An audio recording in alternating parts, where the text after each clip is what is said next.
Plaintiff Robert Bradford says his family grew up with the defendant's family, and he and the defendant were friends. However, Robert claims people warned him about hanging out with the defendant because he's a thief, and he's suing him today for the value of a car. Defendant Gabriel Reed says people used to make fun of Robert because he's kind of square. So Gabriel took him under his wing and out to the clubs. Gabriel's countersuing his former friend for harassment and emotional distress. Start with you. I know Gabby. He's I call him Gabby. His real name's Gabriel Reed, but he's a family friend. I regard him more like a cousin. He's a rather lively guy. He's real energetic. He's like the life of a party, and like every time I see him, it's more like a party setting. All right. And what do you mean? Party setting? You only see him at parties? What do you mean? Well, no, like when my cousin had her prom, he was there kind of doing things, the party arrangements for that. And I thought you were calling him a drunk, or calling yourselves drunks. Only time you all get together is when you're partying. All right, go ahead. Well, I'm the exact opposite. I'm not really much of a partier. Okay. I'm rather introvert. I would rather keep to myself. I'm the one that'll be at home on the computer. But you do go to the same ones because that's where you say you see them. Okay. So, you know, I ran out of gas one time, and what happened was we decided to hang out some more. And, you know, everyone's telling me, like, this isn't the kind of guy you want to hang out with. You know, they're like, this guy's a different cloth.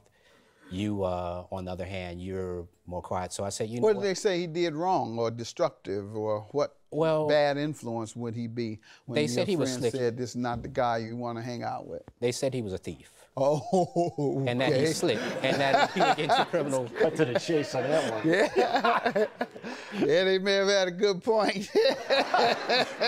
But even hearing that. This is hearsay, but I'm allowed to determine whether I want to admit hearsay, so I'll allow it and note that it was funny. Go ahead. And I'll let you defend yourself. Go ahead. So they said, don't hang out with him. He's a known thief. Correct. What else? And that he'll slick you, get you into trouble, you know, criminal activity, things of that nature. Gotcha. Plaintiff Robert Bradford is suing his former friend because he claims the defendant was arrested for driving drunk in Robert's car. And as a result, the vehicle was impounded. Sir, let me get some background from you. Okay, well, let me tell you a little bit about Mr. Bradford. We're more so of like family and family. My mom is cool with his mom, so that make us cousins. Where's that calculator? You got in your pocket. Yeah, go ahead. Mr. Bradford, Mr. Bradford, I took him under my wing, you know. I am in the crowd with everybody, going to clubs and stuff like that, you know. Everybody used to make fun of him, you know. I am 21, you know, he is older than me, so when we was younger, I couldn't hang with him. I didn't know the things that he was doing at the time. But, you know, me being who I am, now that I'm older and, you know, I'm turned up, as everybody say that I am, you know. What's special about you? Well, what's special is that, you know, I care about people. No, in terms of people looking up to you at the clubs and... Because I dance, you know, I sing, you know, stuff like that. But, you know, I just have a good time with everybody. You know, I'm like well, you put it like this, I'm like the fabulous one, you know. Okay. Of all of my friends. All right, but, now, hold on. Because the fabulous ones are the ones that don't ever pay for their drinks. That's their role. See that?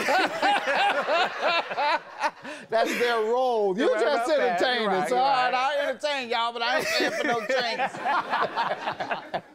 Well, yeah, Go ahead. You know, so I took him under my wing. You know, I had, you know, seen how everybody used to make fun of him. They used to call him the Steve Urkel guy, you know. And to give you a little background on me and him, you know, I took him to the club with me one night. And he was just standing there and everybody just looking at my friends like, who is this guy that you're with? Who is this man? And I'm like, who? You talking about? They like the little Steve Urkel guy that's standing over there. So I'm like, oh no, that's my cousin. So I'm like, you know, I go get him. I say, you know what, look, I'm finna get you a couple of drinks. Come on, let's go over here. You're gonna loosen up a little bit. You're gonna have you some fun, you know? So I take him over there to the bar and we get to the bar and I'm like, what you drink? And he like, well, I drink vodka. I say, baby, you don't drink Douce? He say, what's Douce? That's right. I say, Douce, like, you know, do I Douce something myself? You know, something like that. He like, no, I don't drink that. So I get him a couple of shots inside of his system, whatever, and I go mingle off, you know, I come back to him, and beforehand, my friends say, ain't that your cousin over there? I'm like, cool. Like Urkel done turned to Stefan Urkel today. Because he turned up. He jamming through the club. He juking with everybody. Now you know what he needs. Just a couple of drinks and he'd turn up. You know, he turned up. So, you know, I just, you know, I took him under my wings. Is that true? This is very much true, yeah. You know, so I can't see, like, I brought him into the social life of him getting out of his shell, you know? All right, and what about this thievery? Now, that right there, I mean, I may have did some things when I was younger. I can admit that. Yes, when I was younger, I used to have sticky fingers. We're not talking about that type of stuff. Younger. I did. Younger as in 6 months, or how much? No. How much younger as in, maybe I should say ask that. 8, 9 years. You know. Well, Your Honor. No, 8, 9 years old. Your Honor, when I was 8 or 9 years old. That's not true. He does have a background. How long ago? Maybe about 2 years ago. We're not here for that. Okay. 1,424 is for the value of a car. How so? How does he owe you for a car? Well, we were partying one night. I let the defendant use the car, and he got a DUI in my car. He was arrested, and the car was impounded. And as a result, the impound fee and the tow was more than the car is worth. So I'm suing for the value. Okay. And how much was the impound fee? The impound was $2,500. Wow. How long was it impounded, sir? The car was impounded for over 30 days. What happened to the car, sir? We were out partying one night. Robert got too impaired. I told him that I wasn't gonna let him drive me home intoxicated. I ended up dropping him off at his close friend's house. We had another friend in the car with us that I needed to drop off. I drove off. I ended up getting pulled over because the tail light was out on the left-hand side of the car. The police pulled me over. Robert still had the cup inside the car. It was a bottle that he had took from the party. Plaintiff Robert Bradford is suing his former friend because he claims the defendant was arrested for driving drunk in Robert's car. And as a result, the vehicle was impounded.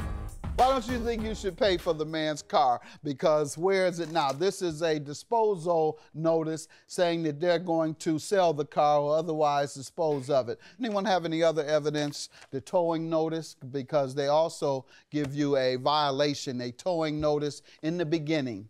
I have this. That's it.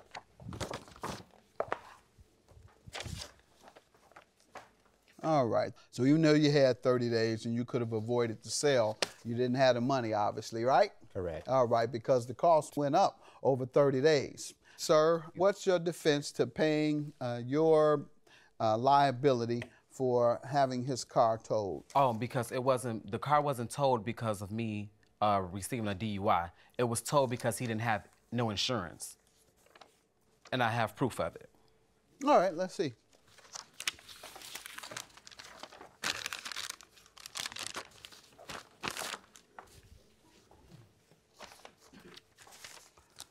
All right. This is a second ticket about insurance. Does show me there where it says the car was held because of a lack of insurance, because I want to show you where it says it was held for DUI. Well, I just go off of basically of what one of my witnesses told me. Oh, no, you should go off what they put down. I didn't see that. No, you handed it to me. What do you mean you didn't see it? What do you mean you didn't see it? You handed it to me. Oh, remove DUI hold. You didn't going off what somebody told you. Where does it go off what is your counterclaim for, okay. sir? I see. Yeah. What is your counterclaim for, so sir? It is a DUI you didn't stay out the club and go to his house. go to the library with him. Go ahead. $1,200 for emotional distress. How does he owe you, sir? Oh, just look at all I've been going through. I've been going through so much since August 8th. Look what I've been going through. What have you been going through, sir? Oh my God, the harassment, the crazy phone calls, the 4:30, 5:30 in the morning knocking at my mother's door. All right, the mother needs to sue about that. What specifically has he done to you that sounds outrageous and unreasonable? Basically stalking my every move. Like what? Give me an example. Calling my friends, calling my grandmother and them. Tell them to sue him. You should tell them. Sue him for harassment, for calling, for showing up, all of that. I need to know what he did to you. They all have cases. What about you? All right, you can't tell me what he did to you. And you're suing for $1,400. You have the evidence of $1,400. Yes. Let's see it.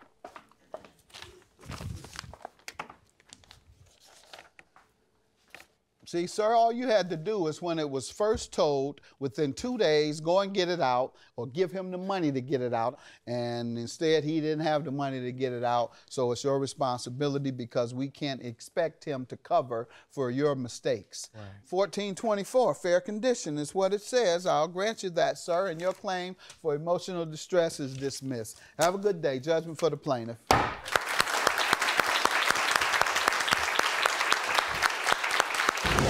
Nothing really There's to nothing say. to say at this point. It's just basically, I mean, everything was taken care of the right way, and we did things the right way. You know, I'm not mad at him or nothing like that, you know. But I mean, as far as like saying like lies and this is done a third of, yeah, you did this, you did that, just to try to get you a little coin, I mean, you did the right thing. So yeah, ain't no I agree. It was bygones, a good bygones, decision. you know. But once again, he took care of everything the right way, so I still love him. Same here.